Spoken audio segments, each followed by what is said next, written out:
Okay, folks, welcome back.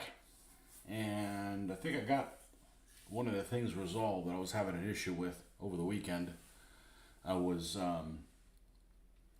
had the one camera that didn't want to work, and I think I resolved what the issue is.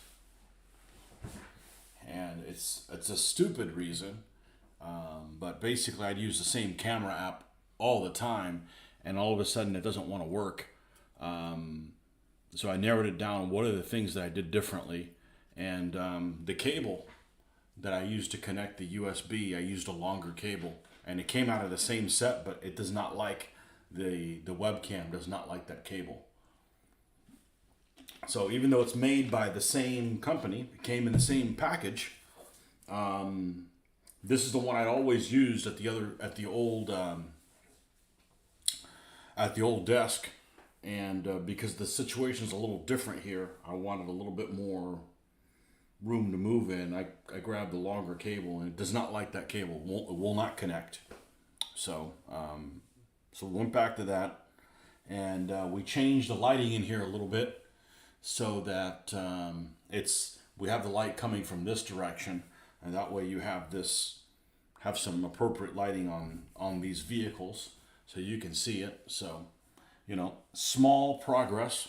And of course I moved the light over here, so it's kind of in my way, but yeah, it really kind of is. I'm gonna need to move this so I can get my chair out. I literally just hooked this up just a moment ago. And let me get out from in here. And we're gonna run this power cord through the front so that it is not over the chair.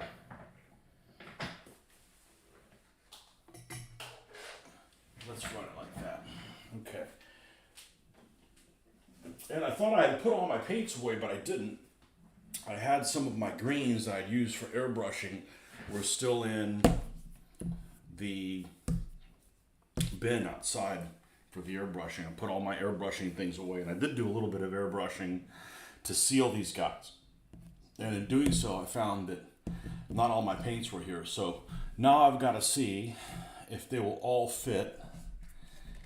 And it's going to be really close. I'm gaining 5 more, and I have about that many holes. So now we've got to wiggle these over here. I've got a few more greens to add to the mix.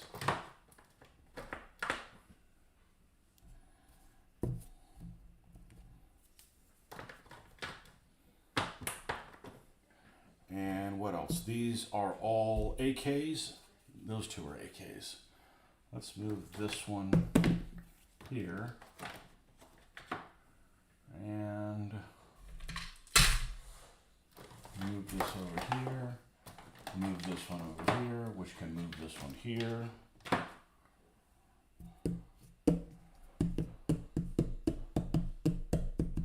Let's see. Let's move these guys over a little bit.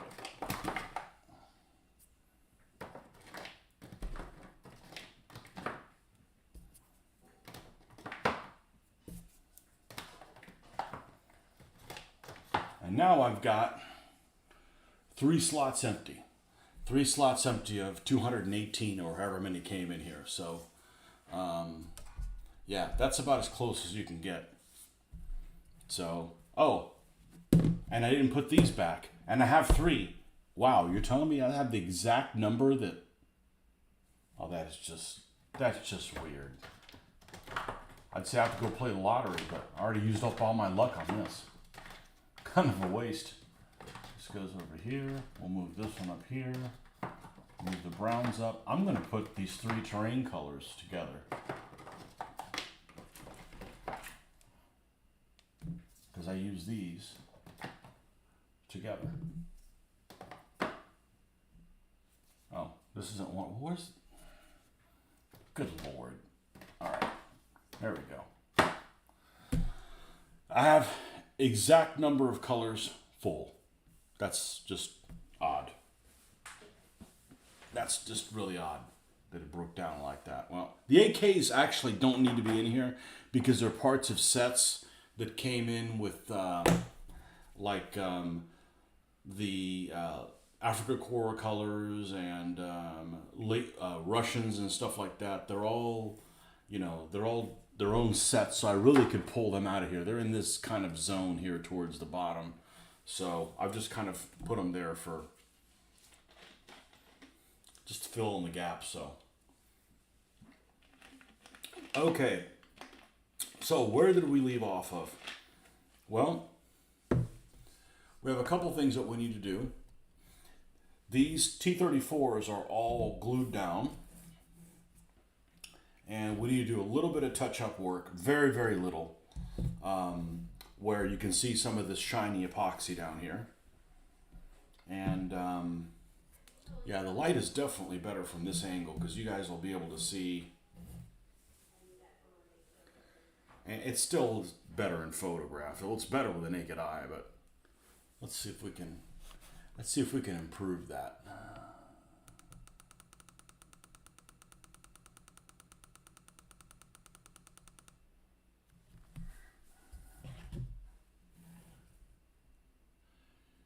Yeah, the angle of the light's definitely from this direction needs to be. It can't be over here where I'm casting a shadow on myself. So,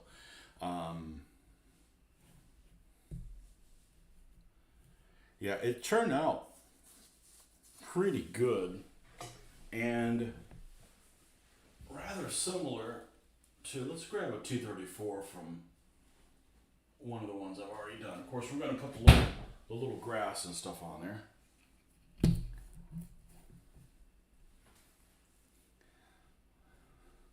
There's a little bit more dust and stuff on there, but it kind of settled down a little bit after I sealed it. It looked like I'd put too much of it down, and then I sealed it, and then it kind of evened itself out. So let's make sure this is on the right chat setting. Okay, perfect. And yeah, so pretty happy with how that turned out. I'm going to do a little bit of touching up, and then we can go and do the grass that normally goes on here. And let's see, which ones did we use? We ended up using that one and the other one. Got it. Okay. Perfect. Just trying to be consistent.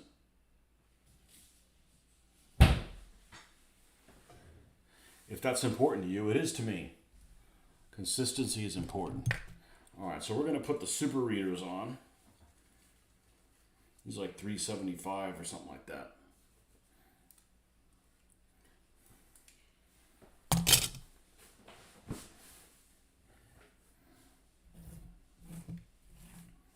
And we're going to grab these usual suspects. I'll go ahead and use this. Make sure no epoxy is alive. And what I use is I used to use like little bits of sticks and stuff that I would grab to mix the epoxy up. But lately what I've been doing is, or not lately, I've been doing this for several years, is just use these needles. And that way, when this stuff hardens, well, assuming you're using an X-Acto knife that's not totally dull, like apparently this one is,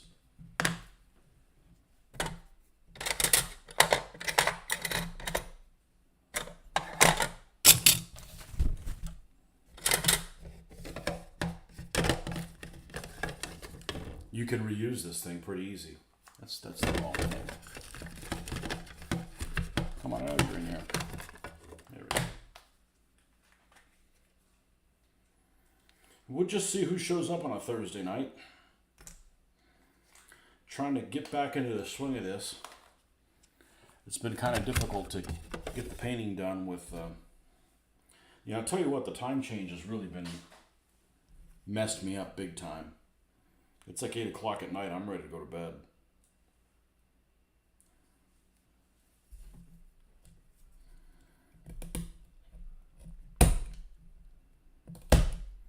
Just take this extra stuff off and reuse it again.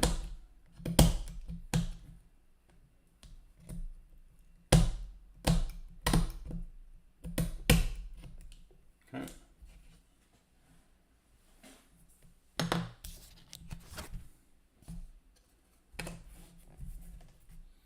Put this up here where the other ones are.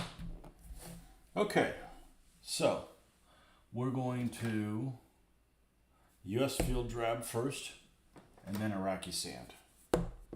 And we're going to get a relatively small brush. We're not really interested in dry brushing this so much because it's in such a small area. This stuff's already been dry brushed and already had this kind of a treatment. We're just going in here and touching it up a little bit.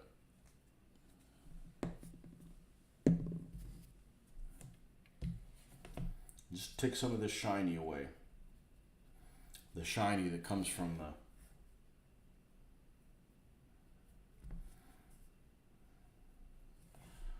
the epoxy. That one doesn't need any. That one doesn't need any either.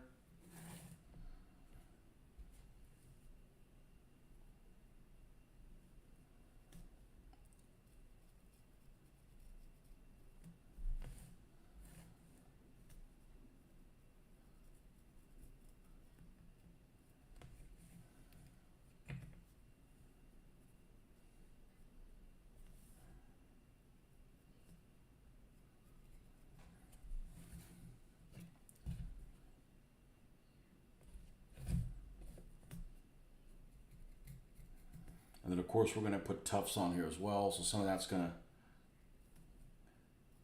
anything that's not just perfect, we're going to be able to correct relatively easy.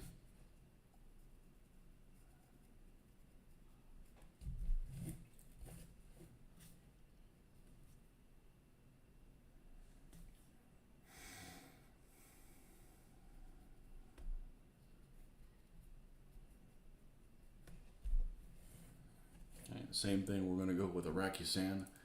There you go, Hoffman. Look, I got online night for you.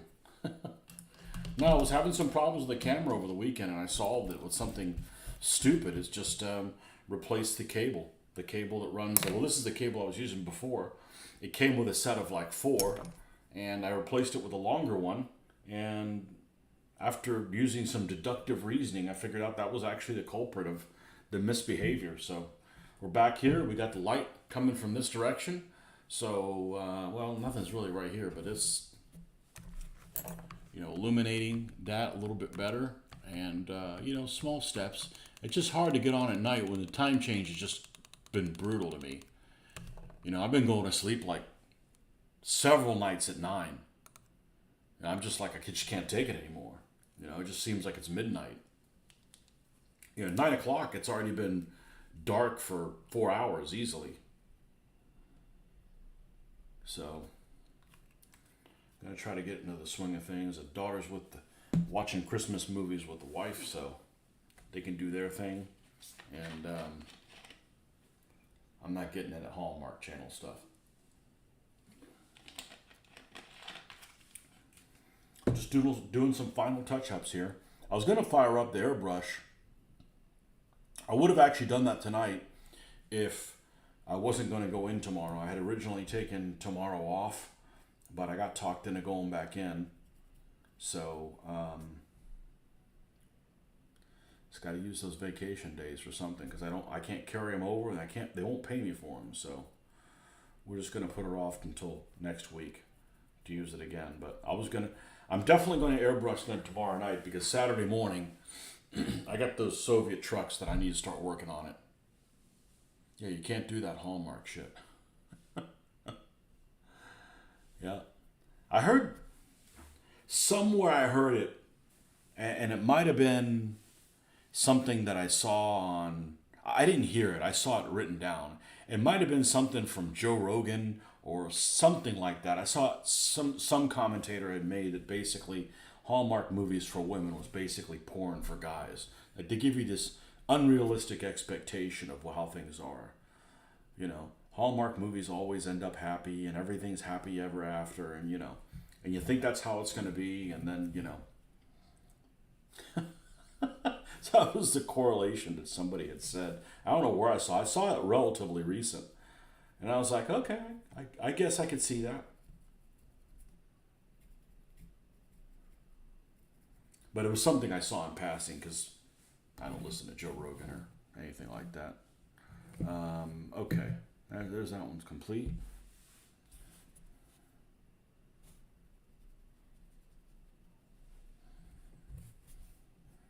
Actually, I haven't seen any movies at all recently. We still got that last episode to watch of Generation War with a daughter, so we'll probably get to that over the weekend or something like that. She's liked it so far. It's funny because now I'm kind of seeing the errors in it than before. I'm like, there's one scene in there where the Soviets launch a Panzerfaust at the Germans at Kursk, which nobody had Panzerfaust.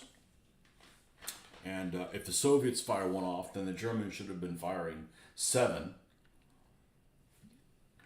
I mean, sure, they captured some, but I'm sure they fired more of them non-captured than they did captured. So that's kind of unfortunate that they did that. But she's enjoying it so far.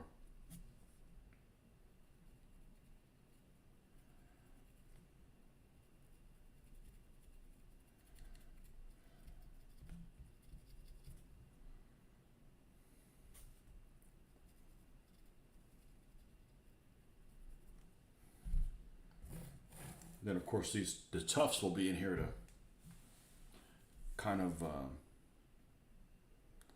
help cover this kind of thing as well.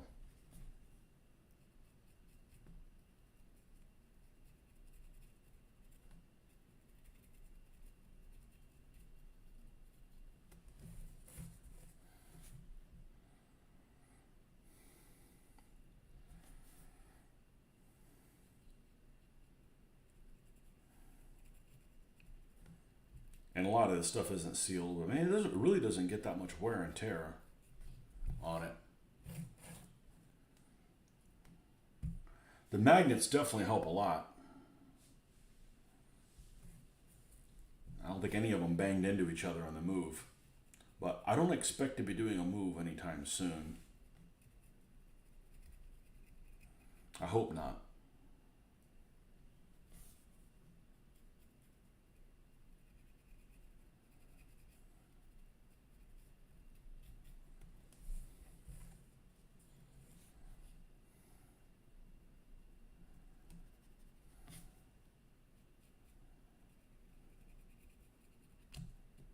Oh, look at that. That's actually never happened to me before.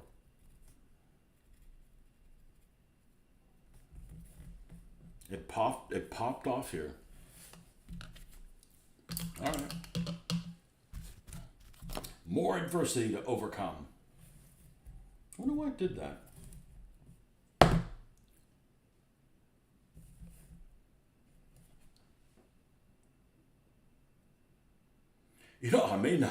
I may not have glued it. I don't see any epoxy here. I don't see any here. Okay, well, it is what it is. Well, in that case, I'm going to pull this thing back up. No point in cutting another piece with this one will work just fine. All right, we need. I'm also trying something new. I'm actually storing this stuff sideways, and 5-minute epoxy. Yeah. Yep, that's exact. I think it is 5-minute epoxy. I'm storing it sideways because the container I have isn't isn't tall enough to go vertically. And so far, so good. I've got this as a insurance policy just in case. Yeah, I love epoxy. Now, as a kid, it sucked. I just couldn't. In the 80s, I remember I had some ships back when I was doing ships. I got the idea from somebody else that I saw that had put the names, 1/2400 scale ships. They had color coded the bottoms of the ships based on the nation. So, they had the British were red. We're talking about World War II ships. The British were red. Americans were white. The Germans were gray. The French were blue. Italians green. That kind of stuff. So we just painted the bottom of it. Of course, the bottom of it is solid, and then we would handwrite the name of what ship it was on it, or paint it. So when you flipped it over, you could see what vessel it was. And however, the catch was that there was a particular manufacturer that kind of an old school manufacturer called Superior Models, and theirs were hollow. They were very hollow. They literally only had like the frame of the hull, and the rest of it was just basically open underneath the vessel. So I had gotten some epoxy and filled it in. And I think to this day, I sold them, but I think to this day it's still probably tacky. It just didn't cure worth a damn. So I've had really good luck with this DevCon stuff. I ran out, or I was getting a batch that was already like going bad, so I went and searched specifically this brand again. I'd found it at Ace Hardware, our local Ace Hardware, and of course it'd been a while, so I don't go through that much of this stuff, and they didn't carry that brand anymore. And I'm like, well, I'm going to find this brand online. I want the same brand again because I've been really happy with it, and yeah, this stuff works really well for me. It's super glue I don't use much anymore. It's just too damn brittle. So I am a fan of epoxy. I don't think I've ever had anything depoxy. I just think I was trying to do 50 things at once, and I'm not even good doing 3 things at once. And probably forgot to glue it. Oh well. No harm, no foul.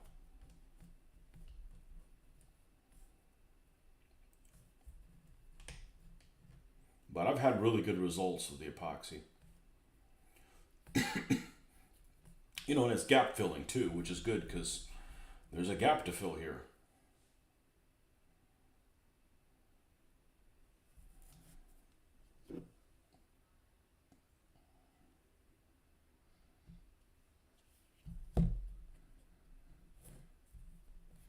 Oh, there's still going to be shiny bits on this one. Well,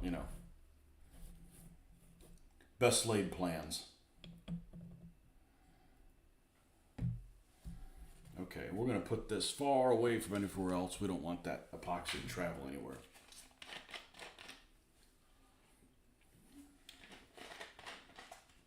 All right. Let's go grab the tufts. Now the tufts are in the tuft container.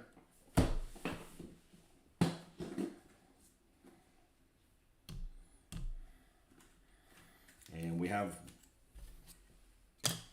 this one, and we were using these lowland shrubs.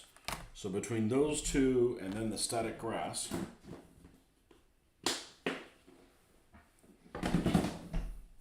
that's what it takes.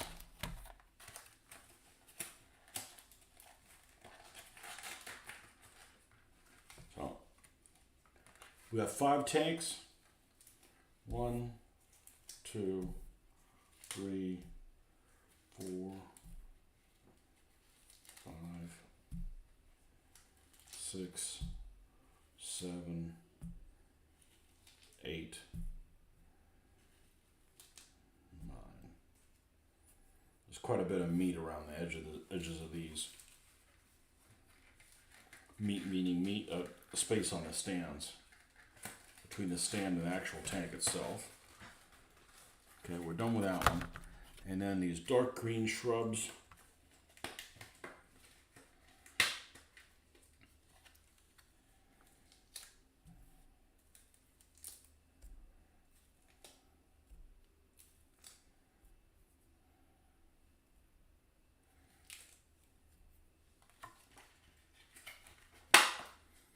That should do that.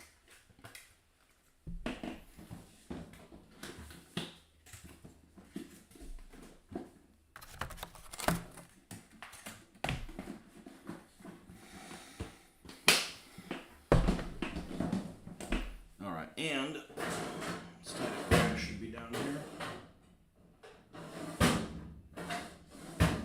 One of them didn't. 2 of them didn't fit. I gotta find out where the hell I put them. They're not in here. We're gonna need this. Big old Elmer's.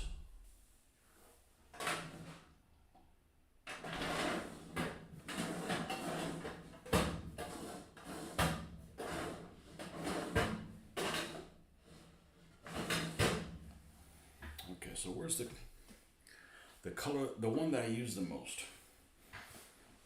which I've been using the same one for about 20 years now. Let's, did I put it here? You know what? It's probably one of these drawers.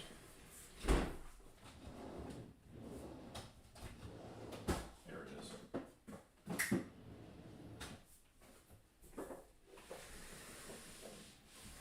And let's see, a little box or something to use it to hold back the some of the damage. Damage meaning the extra.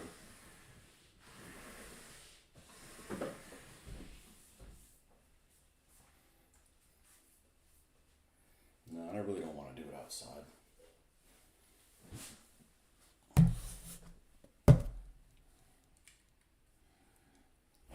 Good old Scenic Express. It's almost time to buy more of this. Hopefully they didn't change their formula.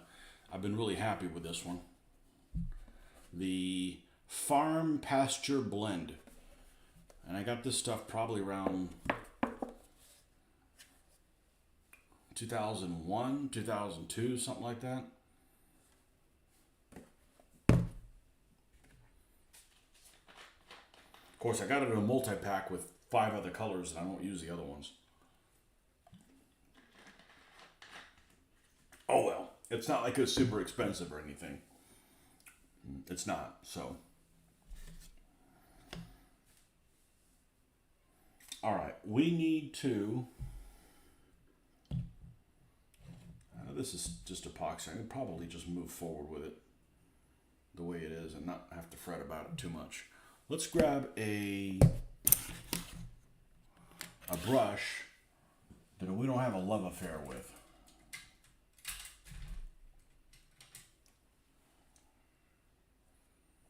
This bent ass thing is probably a perfect example. Your neighbor passed away and they had an estate sale. Turned out he was a train modeler and he had boxes of that Woodland Scenic stuff. Oh my God, you didn't know he was a train modeler? That's a shame, man. Or maybe you did know.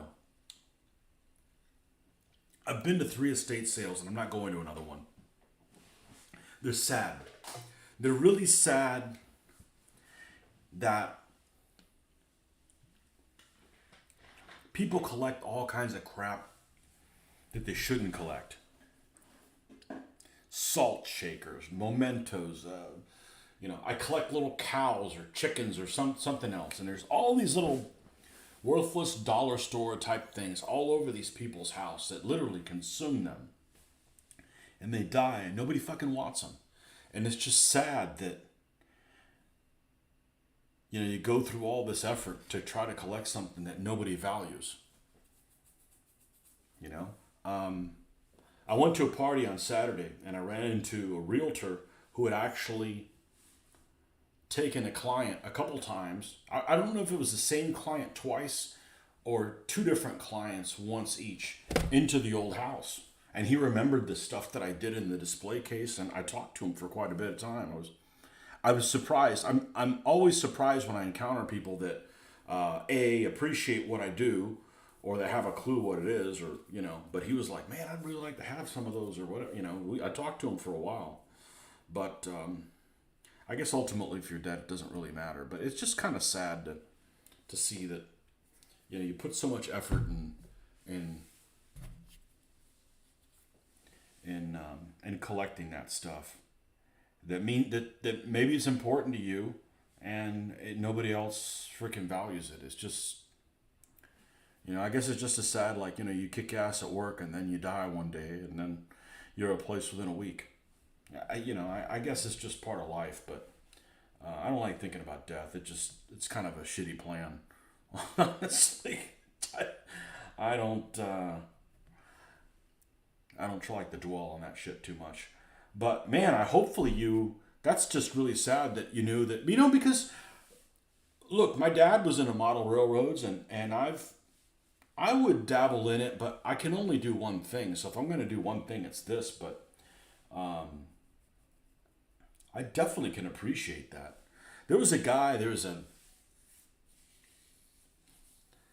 About 15 miles south of Gainesville, there's a Christmas house antique shop, kind of in the middle of nowhere. It's right by the interstate, but it's there. And the owner was a train aficionado. And not only was he a train aficionado, this fucker was good. I mean, he knew this is like model railroad quality layout. And he had this layout that was, it was probably the size of my garage. So it's like the size of like a 2-car garage, maybe even bigger than that. Beautifully sculpted. I know there's pictures of it somewhere. I don't have them, but I'm sure this is a pretty well known place locally. And it was in the upstairs of this antique shop that he owned. And he passed away. And one of the guys who was, he would come into the hobby store way back when. And this older guy kind of had, I guess what he wasn't doing well, he kind of took it on himself to go and run the layout, run all the trains and, have it running for people that came and visited the store and stuff. And I think eventually they took that layout, and they cut it into pieces. They chopped it up, and it got donated to the Model Railroad Club in the next town down. I don't know if it still survived or not, but if you think wargaming is a dying hobby, I think model railroad is even a bigger dying hobby. Not because it sucks or anything. It's just something that even older people do.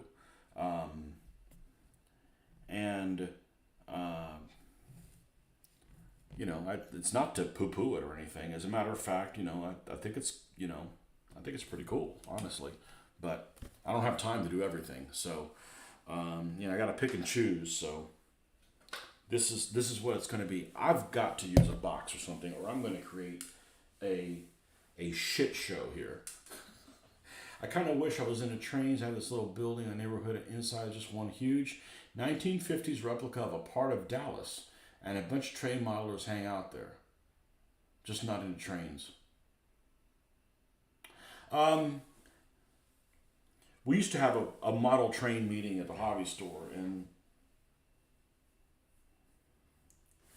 a lot of people just aren't a lot of fun to be around. It doesn't matter whether you're into trains or cars or firearms or gaming. Just a lot of people just don't know how to have fun. And I'm not necessarily the life of the party, but when I'm doing something that, I am compared to some of these people that are into some of these hobbies, you need to just loosen up, And it's not about being a crotchety old guy, because I'm a crotchety old guy. And, I'm more crotchety than I am old. And I'm getting crotchetier every day. You don't care, As that saying goes, it's better to be feared than loved. I don't care. No, there's a little container of this stuff somewhere.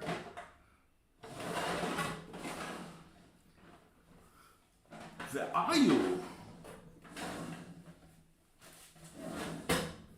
It's gotta be in here.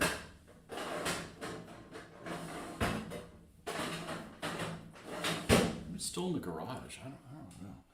Well, I didn't come here and not get shit done, so I'm just gonna power through this. It's not like we're not gonna recoup this stuff. I am gonna go ahead and dump some on the ground here, and then put it on with tweezer. Seems to work a little bit better. Let's dump a bunch on the ground. How about that? But, just a lot of people just kind of have chips on their shoulders about stuff. And I'm like, I just don't understand. If you're doing the thing you technically would enjoy the most, why are you so grumpy about it? It's like people that don't have a good time on a cruise ship. I mean, unless a cruise ship is going down, how can you not have fun on a cruise ship?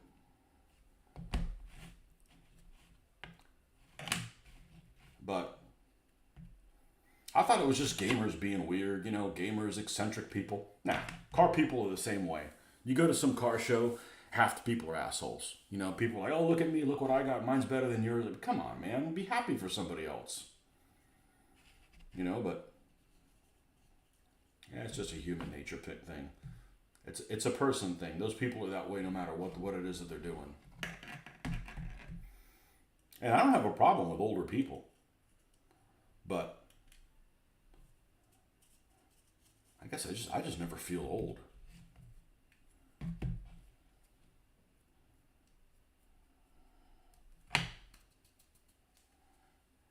But my dad was really into trains. He had a bunch of them, but he just didn't have time. My dad was really into his job, really into his career, and just didn't allow himself really to focus on anything other than that. So, um,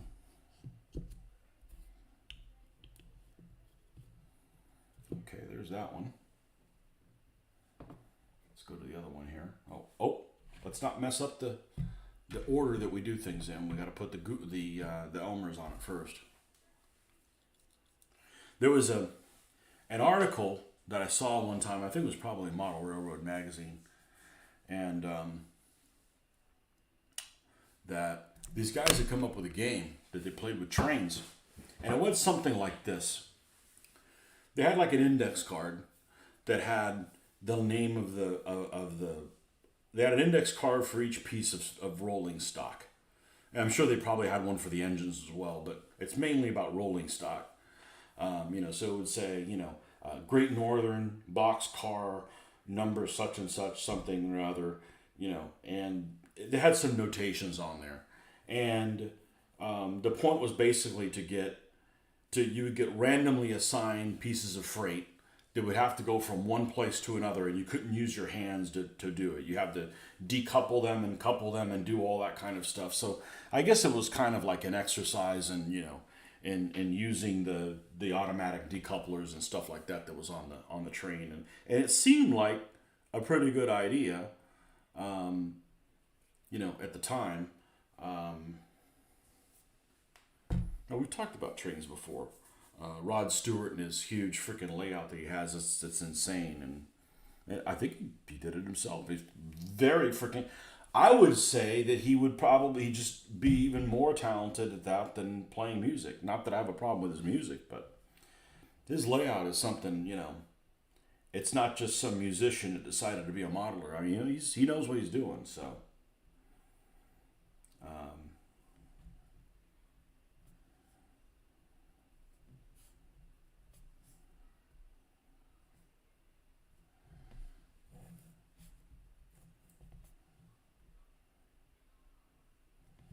Got a 1950s Americana type thing, I think is what it is.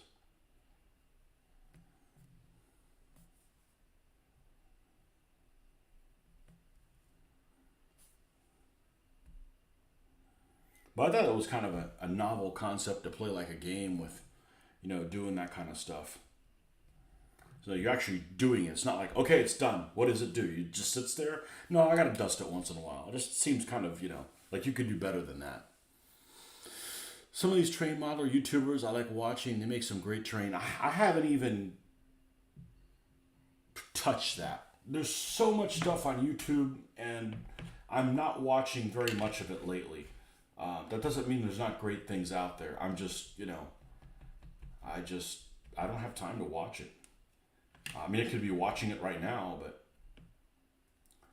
pretty much lunchtime is really the only time I watch it. And I've been coming home for lunch because it's, 8 minutes away or something like that. So, yeah, there's some there's a lot more talented people, and I'm not talking about this channel. There's a lot more talented people on YouTube than there is on television. They just are, there's all kinds of people that just have really perfected whatever it is that they're doing for so long, that are real experts. The people that do 1/35th scale modelers, they look better than the real vehicle, stuff like that. There's some real experts out there.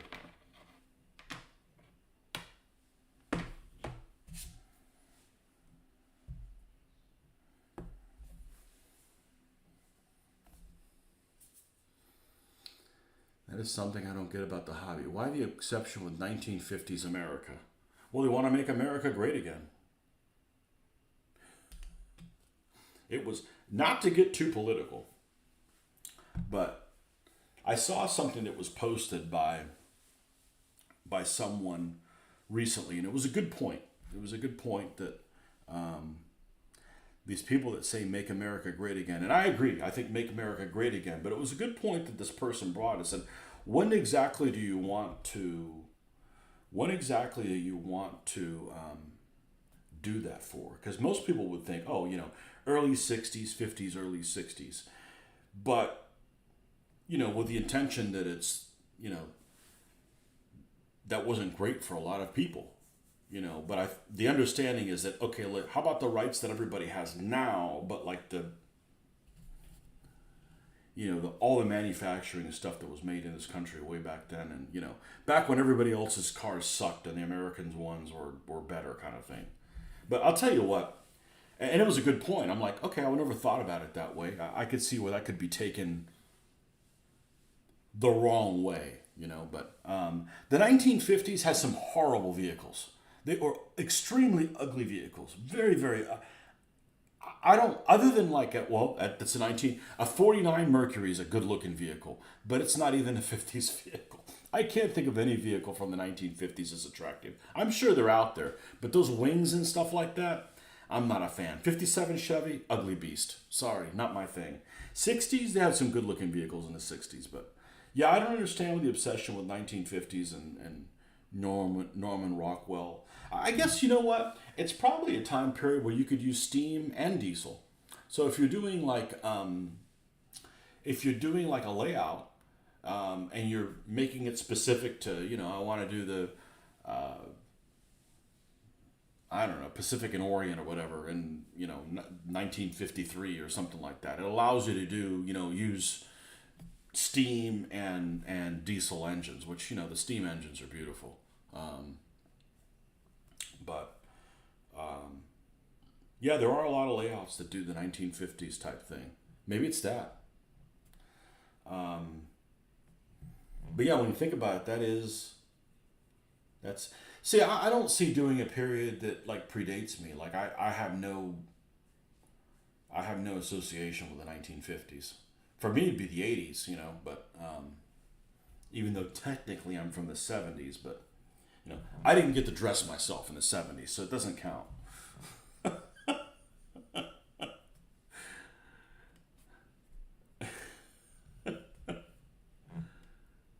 And as a matter of fact, I was listening to Apple Music and I came across some 70s rock playlist, and the music from the 70s really isn't that bad. The problem is what they were wearing while they were playing it. Like that's it's obvious there was a lot of people on drugs in the 1970s. The steam and diesel you could use training, like, yeah. No, I'm thinking it's what I'm thinking that's might be what it is. So you didn't know that this guy was a model railroader and he lived next door. I'm sure there was probably stuff you could talk about it. It's so my daughter, she's up since the beginning of December. She had she lives in a dorm, and one of her RAs, resident administrator, I don't know, we'll call it like the chaperone of like the floor or whatever. They did like the show where they do like they bring some craft or whatever, and she showed her how to knit, and my daughter just picked it up. And my daughter likes to paint and watercolors and stuff like that, so she's kind of artsy, and so she's working on these scarves, and I took her to the store, and I mean I get it. I mean I really as long as she doesn't want to do that for a living, um, I'm on board. But I get the whole artsy thing, and so we picked up some yarn, and she's made a scarf already. She's working on another one, and it's just really, really cool. And she's just doing it because she likes it. She's not doing it like, all right, I'm going to do this for the money. Whatever. If you want to do something for the money, go get a side job and work at Wawa. Because building scarves or whatever, I don't give a shit how fast you are. You're not getting it doesn't pay enough by hour. do something like that. You need to just do your hobby because you enjoy it, not for the the money that it is. Um, so I really like it when people doing something artsy or hobby or whatever, and it's not for the money. Because I get it. I mean, it's for the therapy. It's for the mental therapy. Um, I ran across somebody about a couple of weeks ago, and they were talking to me. They had this podcast, and it was something not related to anything hobby or whatever. But one of the things they mentioned is the way they said, well, I really appreciate that you're doing it, and it's not for the money. And, it just means your heart's in the right place, you know. So,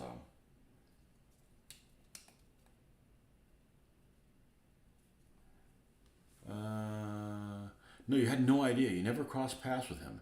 He was really big and unhealthy. He had lots of history books. There's big model warships and more train stuff. Yeah, that's a shame. Well, who knows? A lot of people just don't know what other people are into. You know, um,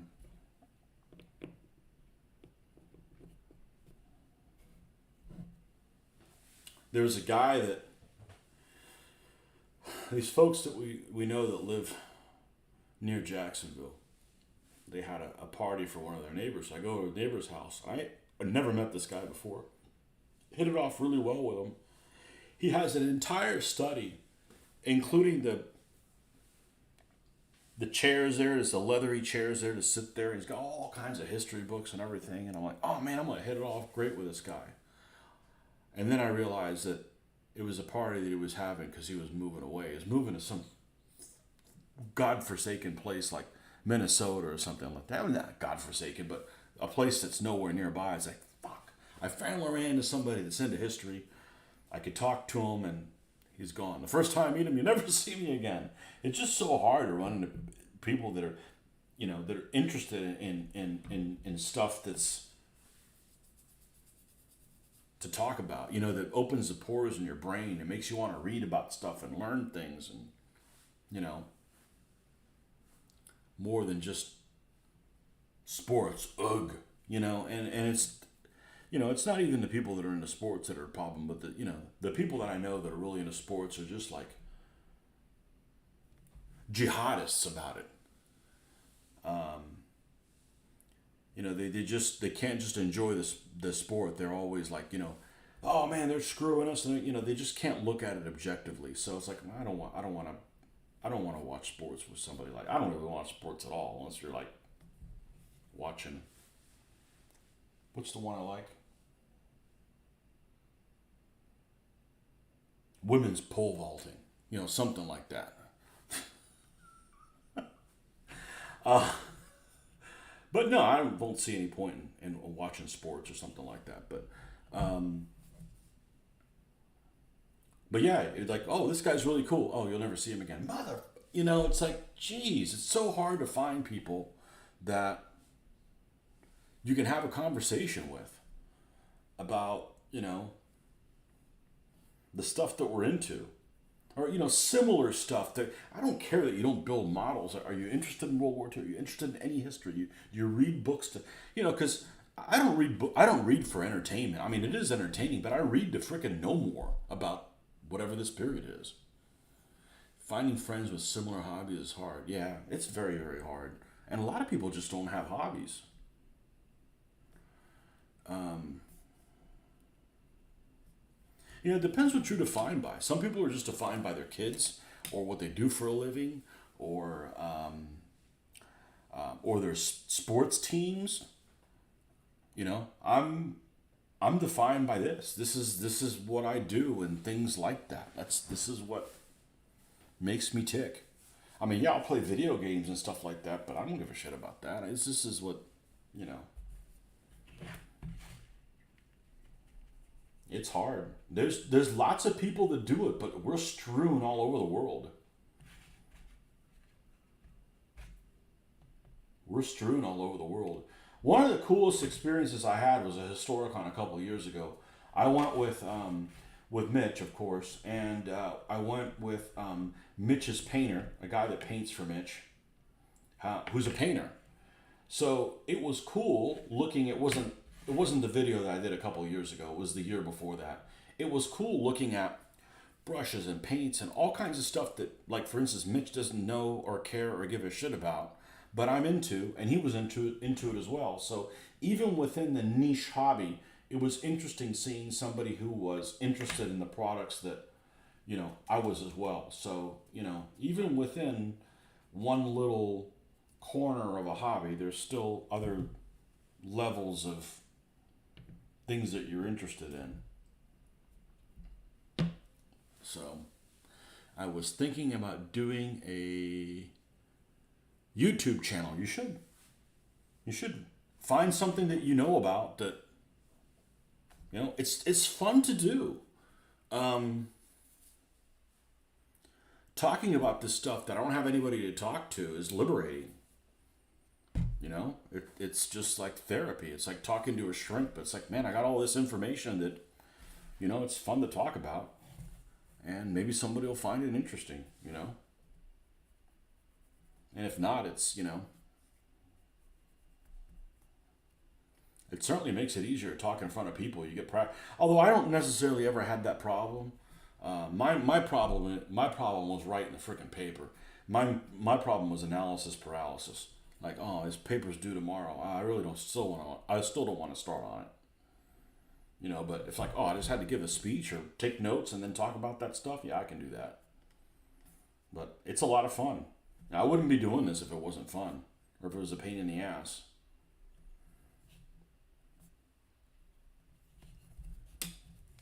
But there's a lot of good stuff on YouTube, and there's probably other formats as well that I'm just not as familiar with. Twitch, I don't know what the hell that is. I guess it's for video games and stuff like that. Start an OnlyFans page. Can you do OnlyFans for how? Is there money in that? Can I start an OnlyFans for my tanks? People to subscribe to that. It's hard to find people that like Godzilla as much as me, so I would figure making a YouTube would probably be my best bet. Is there a new Godzilla movie out? I've heard rumors there's a new Godzilla movie out. I saw the last one with the King Kong thing. Sorry. Big lizard's like a big dinosaur, much better than a fucking monkey. Sorry, King Kong.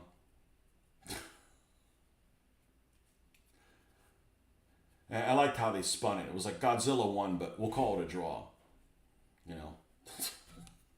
Just to keep both of them going. But isn't there a new Godzilla movie? And by the way, as a Godzilla fan, what did you think of, oh man, what was it called? The Cloverfield movie. The first one. Because that's Godzilla-like. Godzilla by any other name. Kaiju, right? Isn't that what it's called? Big old human-destroying monster. Humanity-destroying monster. Kaiju.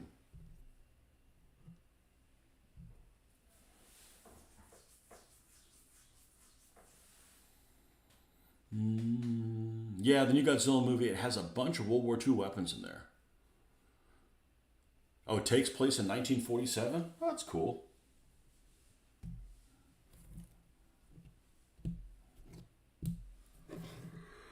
I need to get a soda. I'll be right back. Cloverfield movie was an interesting idea. I really like the found... You really like... That damn heart is in the way, and I don't know what you're saying. I really like the found footage movies. I kind of liked it, and I kind of didn't. And, okay, well, I'm going to finish this thought before I get my soda. The reason I didn't like it was the same problem that a lot of movies have, is that it's the characters would not react how I would have expected them to react if there was a huge monster attacking a city. Like, nobody said, like, oh my god, it looks like a dinosaur, it looks like a whatever. They just, they just kind of just like, they accept it too quick. There's not like any shock. That's the problem I had with it. The first one, anyways. I guess all three of them are related because it's what different things happening at the same time. I didn't like the second one because I don't like the aliens. I'm not a fan of aliens. They just cheapify everything. I We had some people over on Saturday, and I was talking to the guy. He's like, talking about, he just came across the thing on things that you're scared of, and he's like, man, you're gonna make fun of me. I said, I'm not gonna make fun of you. What are you afraid of? I said, I'm afraid of lightning. I said, why would I make fun of you about being afraid of lightning? I freaking hate lightning. I absolutely hate lightning. And say, well, the other thing's aliens. And I'm like, come on, man, what are you scared? I'm not scared of anything that can be solved with firearms. Okay, alien shows up, blow them away. Okay, next. you know, I just Scott, our play group, he hates anything time travel related. I don't like aliens.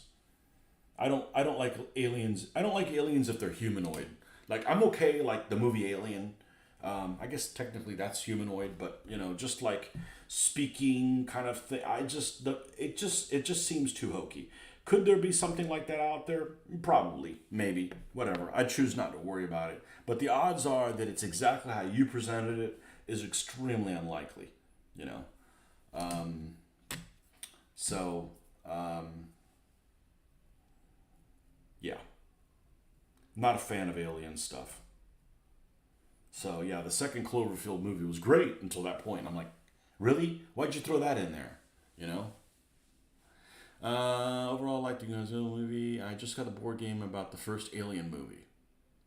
You know, I think that movie aged really well.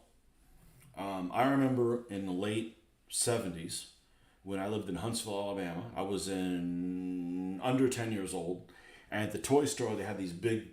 Of course, I couldn't watch it. It was a rated R movie. I mean, I can't watch a rated R movie. I didn't have any older brothers or anything like that I could like sneak in and watch something I'm not supposed to. Um, but I think that movie actually aged pretty well, except for the room towards the end of the movie where Ripley goes and calls for help. It's like that Star Trek room where there's like nothing but red and white lights that they're all flashing randomly or whatever. Other than that, I think the movie is actually pretty good. Um, I'm going to say it's better than the second one. The same way I think the first Star Wars or New Hope is better than Empire Strikes Back. That's not saying that Empire Strikes Back's not a good movie. I'm just saying that A New Hope, like, it starts a concept, follows it through, and there's an ending to it. It's not like it just loose ends. Um, Empire Strikes Back is great because of the snow battle. If you take that Snowland, you take Hoth out of Empire Strikes Back, is it really that good of a movie? I don't know. Cloud City, who cares? Going around in the swamp in Dagobah, I don't give a shit. It's all about Hoth. So if you take Hoth out there,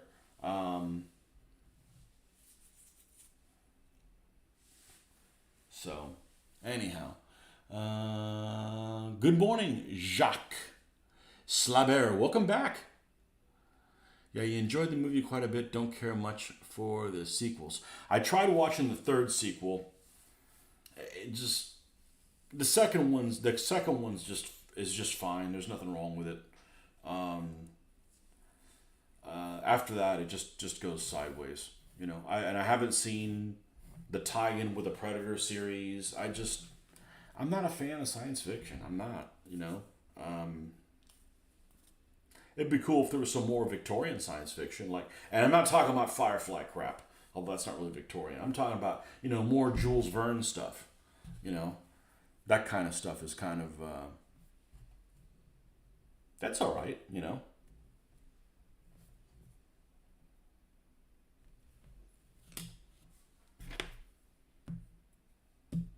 I forgot to go get my drink, didn't I? Well, we're gonna go rectify that right now, and I'll be right back.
Yeah, so I tried watching the third Aliens movie. I think that's the prison one. I'm like,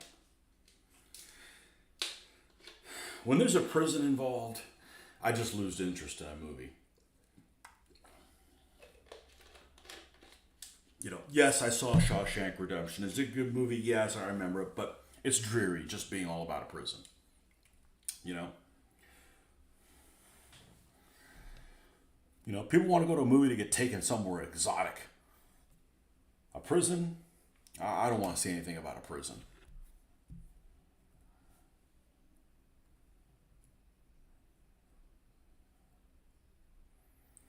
I mean, just think how dreary is a prison when adding ladies to prison makes it worse. It's a ladies' prison. Oh, shit. I'm done for.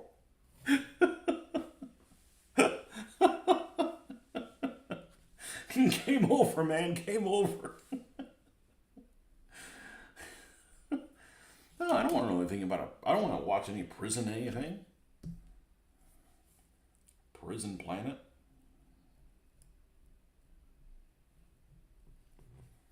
Yeah, there's just themes that appeal to some people, others. I happen to, I happen to not necessarily time travel, but I always like the Back to the Future Back to the Future slash butterfly effect type of thing. If you could go back and change one theme, I like that theme a lot. I think it has a lot of flexibility. Sure, it's bullshit, but I just happen to like it because it makes you think. Well, if this is this, like Snowball, you get Snowball getting out of control kind of thing.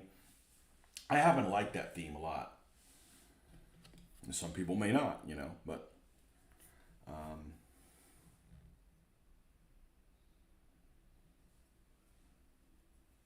you know, as long as it's done right, obviously. But I'll tell you what, I don't have a whole lot of more interest in going to is that's going to the movies. I just have no interest in actually physically going to the movies. It's too inconvenient. Now, one thing I will give it, it's the only place where I can listen to something without subtitles and understand everything. I have trouble understanding because of mumbling and stuff. Not at the movies. It's so freaking loud. I can't help but find, but understand everything. It's not a problem there. We're going to leave only one on that side and that one there, and we've got one green one there. Okay, cool. Just like to mix these up so they don't look exactly the same.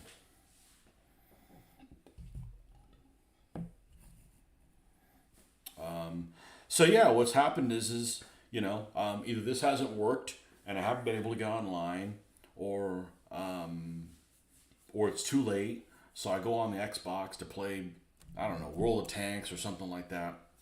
And I'll get to what I hate about World of Tanks and in a second. The thing I dislike the most about it, and things like that actually. And then just like I can't stay awake past like 9 o'clock, 9:15. I just can't do it. There's a Ray Bradbury short story about time travel I like called A Sound of Thunder. Well, you have good recommendations, so we're going to write that one down. It's not creepy, is it? Because I'll tell you what, that horrible board thing, man. If I was a kid, that would have freaked me the hell out too. A sound of thunder. A sound of thunder. Ray Bradbury. So the problem with online gaming with something like that is I happen to think that I'm pretty creative. And if I'm playing anything even remotely historical, and I'm going to create something, the name of a character or something like that, I'm going to do something that's appropriate with a theme. And I'll tell you what, there is so many, Jackalope 7437 type characters that people just come up with all kinds of shit that just isn't appropriate to the theme of whatever the game they're playing. Uh, they'll be playing some game like Diablo or something like that, and they've got some character that's named Big Dick or something like that. I'm like, come on, really? That's in the theme of the game. I mean, sure, you can play however you want. It's just like I just don't get it. I'd kick them off the server. I'm like, I'm sorry, we don't want you buying our game if you're gonna do that.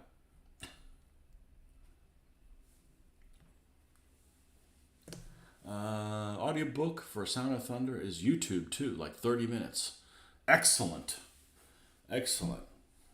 Well, I like your last recommendation. You know,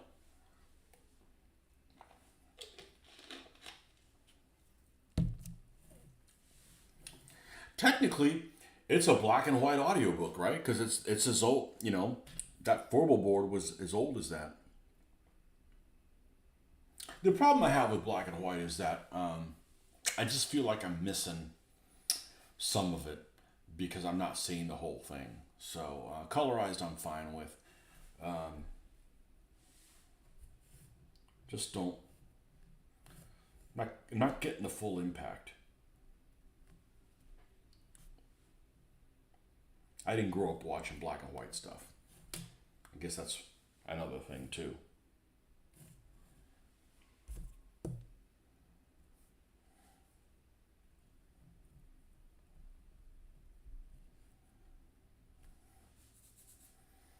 All right, and this one goes here. And these guys are just going to go in the bin without crews because I got to find crews for them. These are the KVs.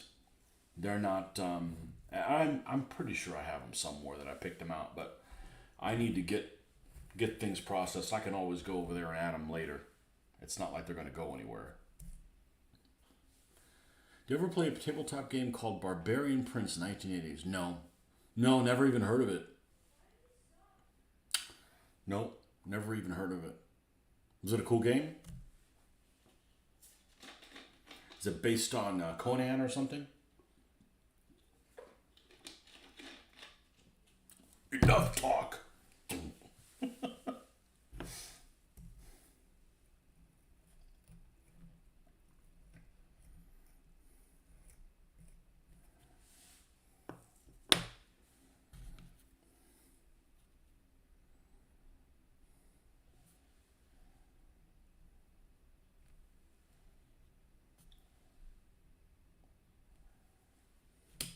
There's a lot of fantasy stuff I haven't seen. A lot.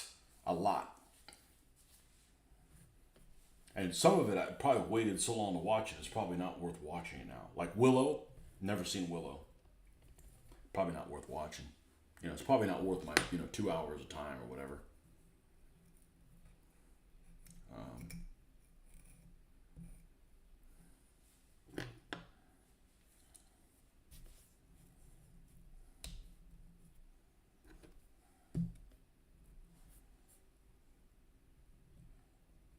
I don't have a problem with fantasy. I just don't want to play any kind of character that's not human. That's just me. I'm proud that that life dealt me the cards, or I was able to be a human being. I'm glad I'm not one of those people that's like humans suck. Okay, some humans do, but a lot of animals suck too. Like I'm not like wanting to play some half orc, half elf, transgender character. That's the new Baldur's Gate. You can do all kinds of weird shit like that on. And I'm like, I'm fine playing fantasy, but it's like humans versus bad humans and monsters. Monsters to me are just never on the human side. I don't know. I'm old school. It's how I grew up. You know, we don't have to befriend everybody. You know, um, I guess it's my only preference. But I was looking at a review of that Baldur's Gate that everybody was like raving about, Baldur's Gate 3 or whatever, and it has an option. Has a lot of options where you can like create your character's look. It has an option for what genitalia your character to have. So you could pick, I guess what size and what type you have, irrespective of. I mean, really, you need that kind of freedom. I just want to, I want to kill monsters and find loot, and that's good enough for me. I don't need to pretend to be, something else. I mean, I guess I'm just not as exciting as some people are.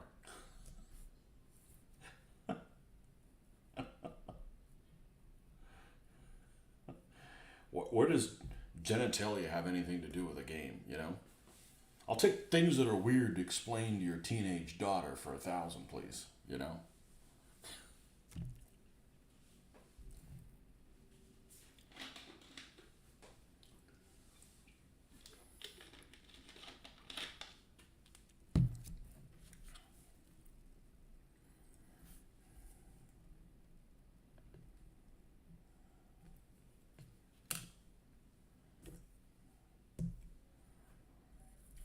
And supposedly the reasoning for it is there's a lot of like risque scenes.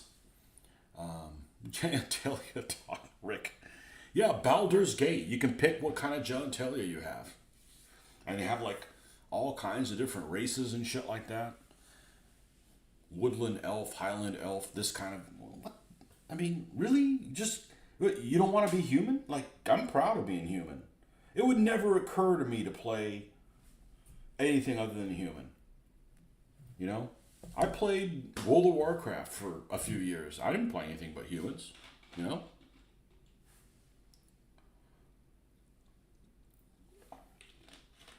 But supposedly the game is really risque. That has cutscenes where you can, copulate with the other characters.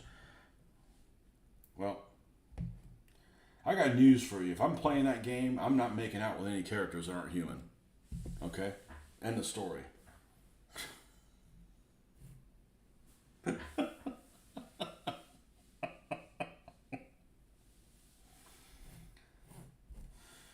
Oh, man.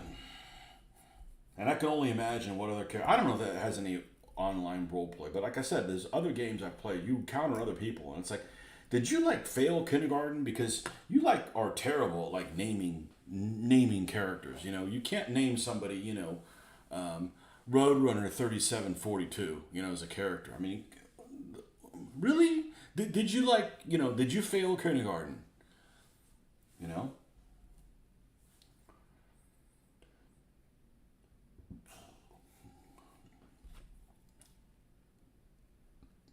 I mean, yes, people should have the freedom to name their character whatever the hell they want, and yes, I should be able to make fun of them for making poor choices. You know, it needs to be appropriate. Your character needs to be appropriate to the whatever thing that you're playing. You can't play Diablo 4 and name your character Luke Skywalker. It just doesn't make any sense. Is your head mush? Is your head mush boy? It just doesn't make any sense.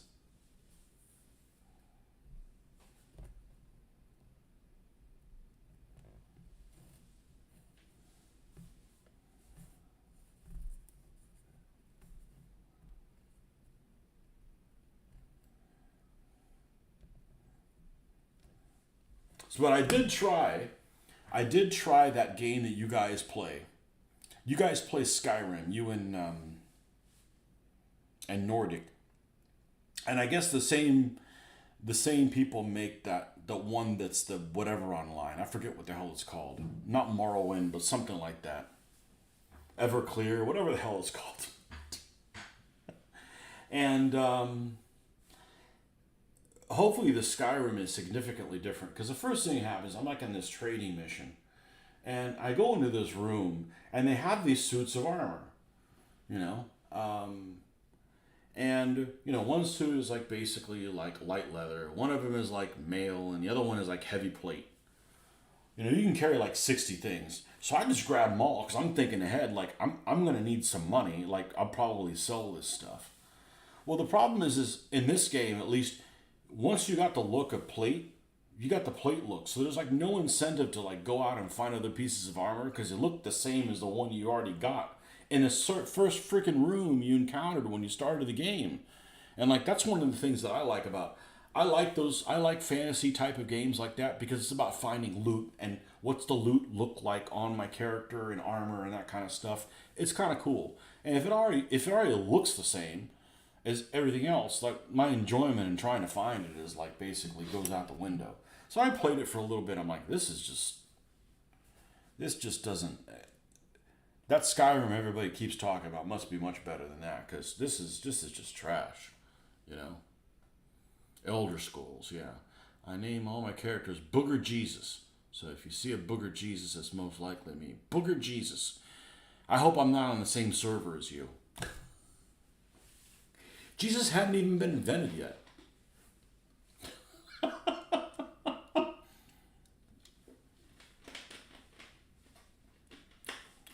Booger Jesus. I came across somebody named, what were they named? Leroy Jenkins. Yeah, that's original. Not only is it inappropriate, but it's like overused and not original. Like, you know, you're just empty-headed. Booger Jesus is better. You came up with Booger Jesus. You own that one.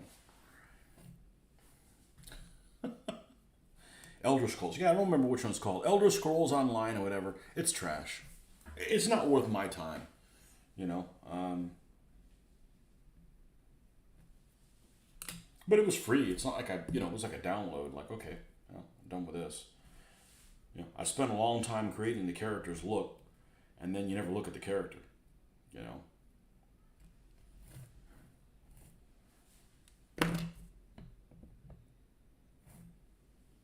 Booger Jesus. No, I don't mind games that have other people playing with at the same time. I just don't like games where you have to get a party of 6 people to go past whatever this, and one's got to be, you know, one's got to be a spellcaster, and one's got to be making, a basket weaver, and one has to be a guy that makes pipe tobacco, and another guy's got to be the one that smokes it, and another one's got to be the guy that makes ships. It's just too restrictive. You know, I just want to go out, beat the hell out of something, and then can move on. Okay, so these T-34s are basically done.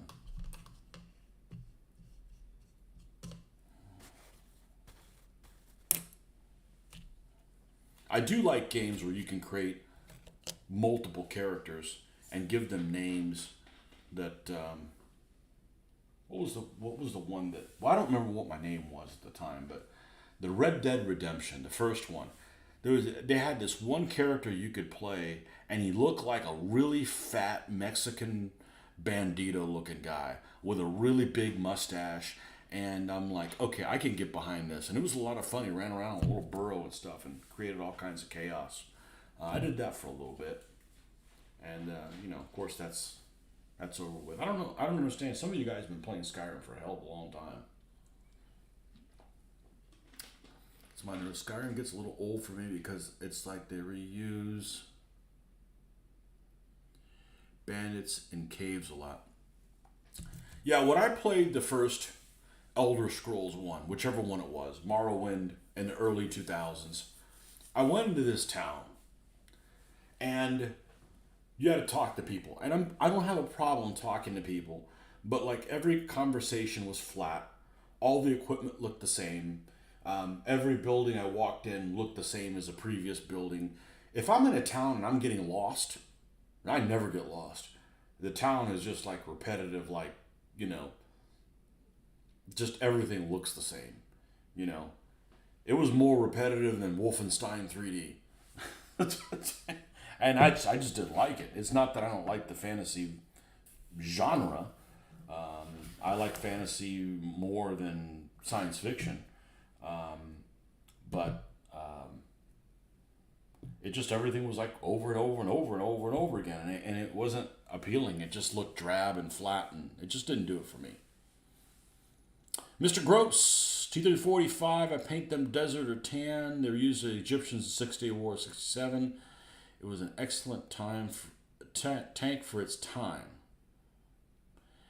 Live stream and he wasn't notified. I don't know. Change your settings. Hit the little bell and make sure it's clicked for all.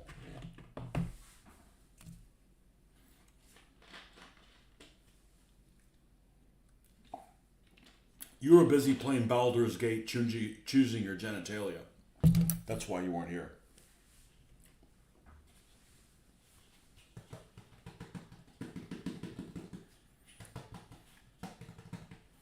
I don't know. That's a game by that's legitimate Dungeons and Dragons, right? Which means it's Wizards of the Coast with it, which means it's all Wokey. Yeah, I think I'll pass on a Wokey game. I just agreed to sell Noble Knight almost all my miniatures, including the stupid Blue Moon miniatures. My defense, you were playing Salerno 43. Well, I don't have anything bad to say about Noble Knight. Let's see if I can do this. 'Cause I don't know where my little container of this stuff is, but we'll end up recouping this later. I got to do the Soviet trucks next. They've been sitting here for a while.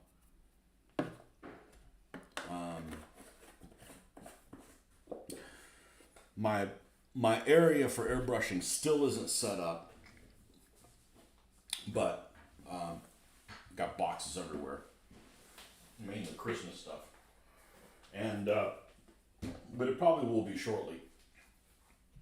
But I'm still going to be airbrushing over the. Oh, there is one important thing that I haven't done yet, and I need to go ahead and do before I put these things away. We need to paint the edge of these things black. Let's grab our black color. Is it this one? Nope, that's German gray. Also known as damn near black. Here is the black.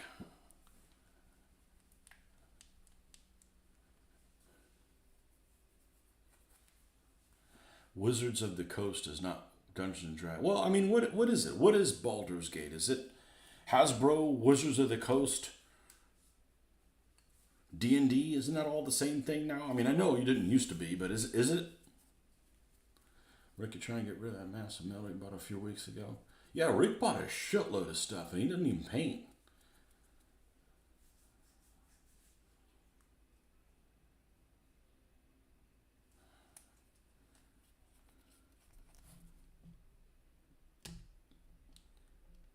Yeah, you're all getting into, what do you call it? What's that thing called?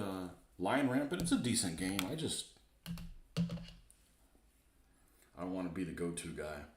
I haven't seen the guys in several months. It's just too difficult to stop what I'm doing and go over there. So I don't know if they're getting together or not.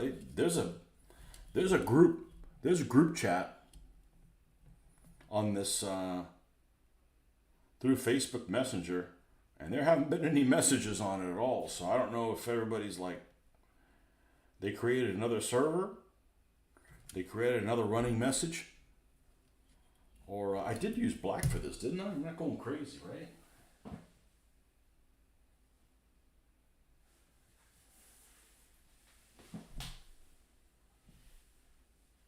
Maybe they did black on the figures. I didn't do black on the tanks. Well, slap my ass. Okay, well, we'll stop right there then. We'll wait for this to dry. We'll just do the dark brown on them. I guess I hadn't done that. Look, I left this so long, I forgot exactly how I did it. Crap, now I like how it looks. There's no point in going back and having to redo like 50 freaking, well, it's actually more like 100 vehicles. No, don't go there. Don't go down that slippery slope. I got enough things to do. It's chocolate brown.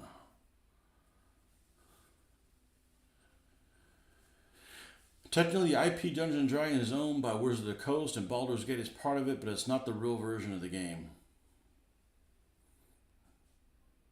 Okay, well, what I meant is it's new Wokey thing. So yeah, I don't want to play a half dragon blood, half since when can humans and dragons produce children kind of thing? It's just,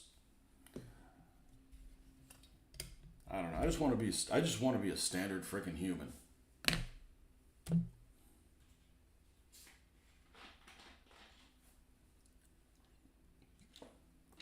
You're lazy. It's gonna take some time going through the motivate. Yeah. You just choose not. I don't know that you're lazy. You just choose not to use your time, the little time you have on this earth, for that. We all have to make a choice. Like, there's just other things I'd rather not do.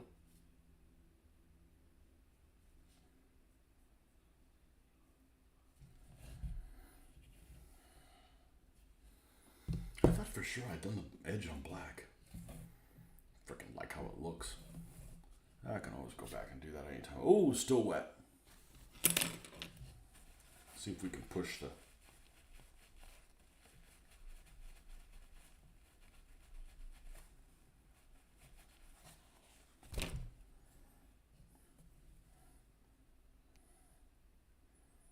How quick you forget.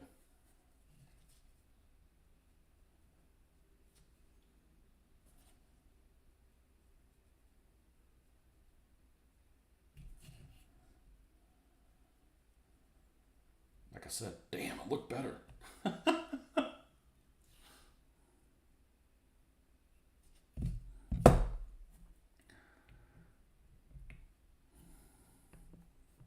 Not looking for more stumbling blocks and things that take a while to throw my way. All right, so now I can go back to talk about the trucks and stuff.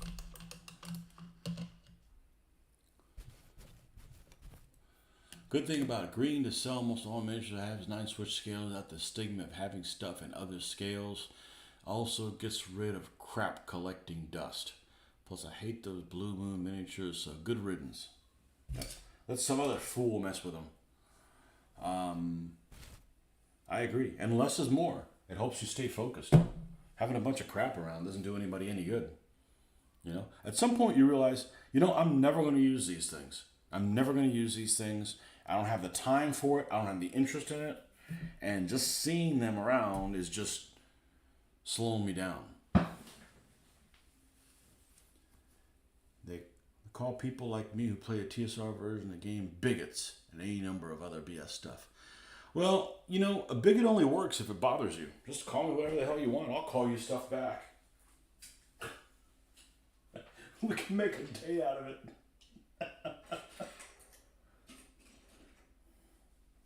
I don't care. Let them call you stuff because it's never going to be good enough. No matter what you do, you can bend the knee to whatever whims they have. It's never going to be good enough. They'll just end up moving the football. And then you'll have to, wear a dress or something like that. And that still won't be good enough. It just keeps going, self-perpetrating. Okay, we got these trucks coming up next. Well, not tonight. I got to spray them. What else we got? We can join hands with those guys. There's no point in just spraying those trucks. I got lots of stuff that's complete. Might as well do the Soviet green stuff. Let's see what we got in here.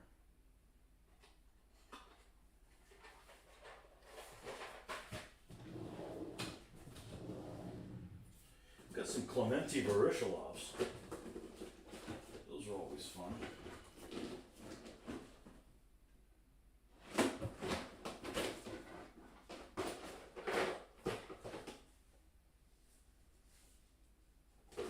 Where did they go? I know they're in here.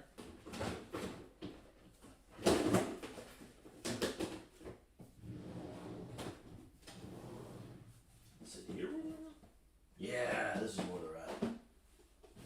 What a trove of stuff.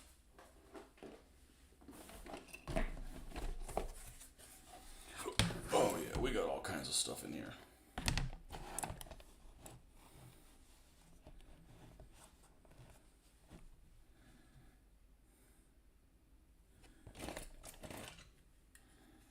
Okay, we got a JS2 here. That's green. Got a KV2. Let's move these German armored cars out of the way. We've got to spray all this stuff black. A KV1 with the extra applique armor.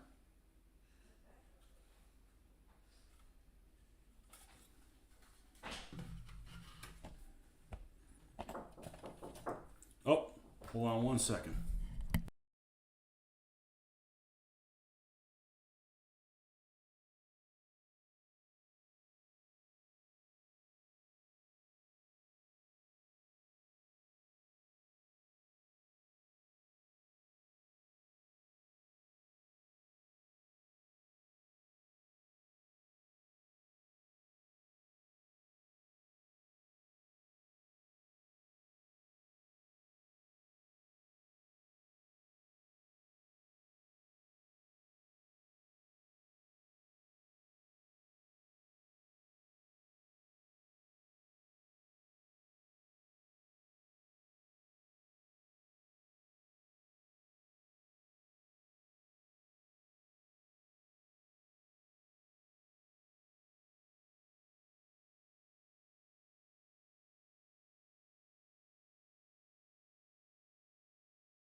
So, anyways, I was saying, let's move the Hummel out of the way. Now we got all kinds of shit to do, and all this stuff, it looks like it's just thrown in there, but it's actually laid in there very carefully. Well, it's a 85 millimeter gun we're working on. I guess I should probably leave that out because it's already been. Here's part of the 37, an aircraft gun. A lot of these things don't weigh anything, so they really don't crush anything.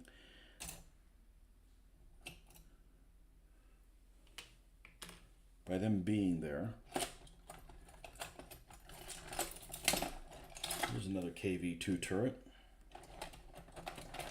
Okay, here's all the KVs. Thank you. Here's all the KVs. This one happens to have the hatch open. And somehow it got unglued. But this is one of the ones that the actual crew members that I got actually fit in here. Those crew members that are up there. So let's put these out here, because those probably need to come up soon. Here's another KV1. Should be 4 of them. And here's the other KV.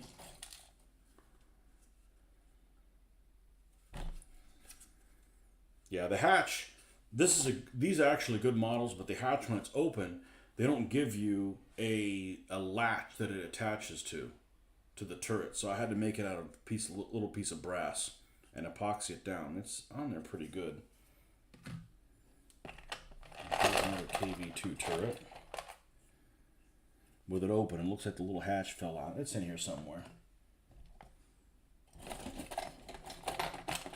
And a JS2, another JS2. Okay, so this is the stuff that we're going to end up doing next.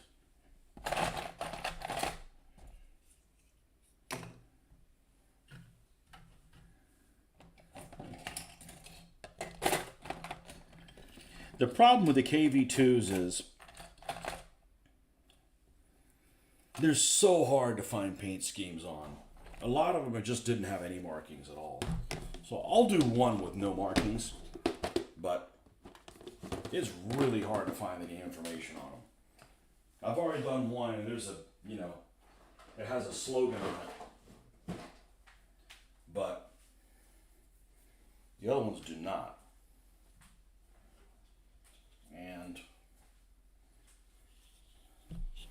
I could just invent whatever the hell I wanted to, but I kind of like keeping myself on a short leash.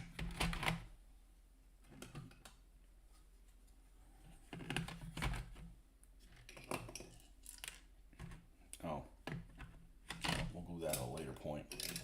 And these are the turrets for the KV-2s. Okay, cool, which are interchangeable. All right, I'm going to put those back, and the JS2s will go with them as well. So that's what we're going to spray next.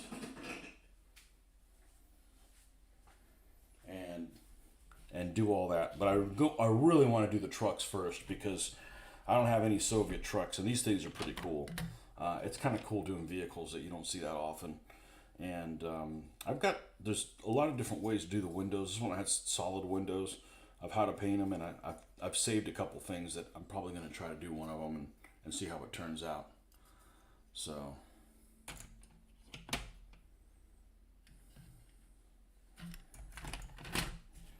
this is going to be a project for tomorrow. I'm actually going to throw these on here, because I don't want this area all cluttered. And I left the German armored cars out here. All right, well, we'll put them back, because that's definitely want to avoid just things just laying around here. It really, yeah. SDKFZ 230, the 234s. So, got a 4, a 3, and 2 1s. And I don't have the grenade netting on them as well, on them yet.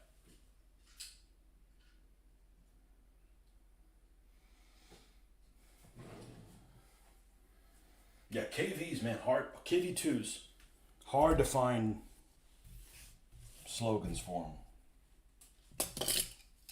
Yeah, unless I'm going to just invent one, which I guess I could do.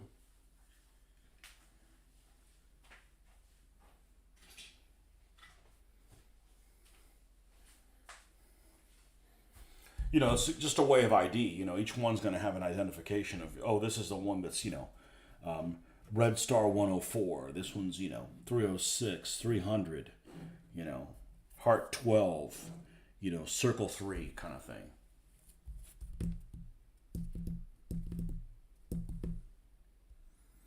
Yeah, I'm going to be wrapping up for the night. Yeah, because it's 10 o'clock here. And these can now join the rest of the stuff. Rest of the stuff in the case. Let's see, can we get the computer over here? Sure we can. We got it on one of these mobile things. So one of these is all, one level's all T34s except for a few. So we're going to max this one out on T34s. These are all heavies. We'll move the T35 and the two T28s down here. And this level can be all T34s. All of them white metal T34s for that matter. That's definitely one that weighs quite a bit.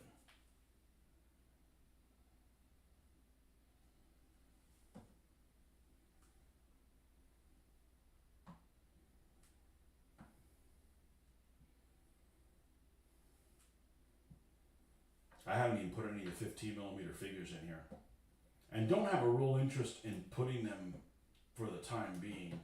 I've got that other display case that I need to attach to the wall somewhere in the house. I haven't decided where it's going to be. I have half of mine. I just put it on the wall here. Probably what I'm going to do. I don't think it's going to encroach on my work area too much if I put it in here. Okay, now we got space. Now we add some more T34s here.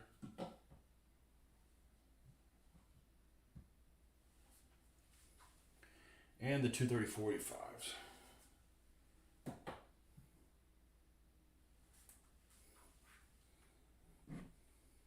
Which I think is a really good looking vehicle.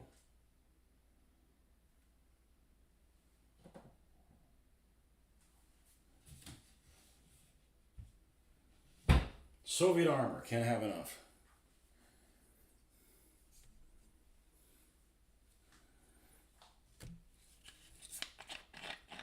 Came upon Tony's channels. I was thinking about doing DBA. Looked up videos, started watching battles. Yeah. DBA, never heard of it. No. Did it for 18 years. Just time to move on to something else. You know, if I'm still doing DBA, I can't do this shit. I'm not going to be painting any T34s if that's the case. So. Okay, well, and the sad thing is we're probably going to need another level of them. Because I've got enough of them for sure, for sure. All right, folks. Well, thanks for stopping by. We'll see you guys on the next one. And now that we got the second camera working again. And we will be back shortly.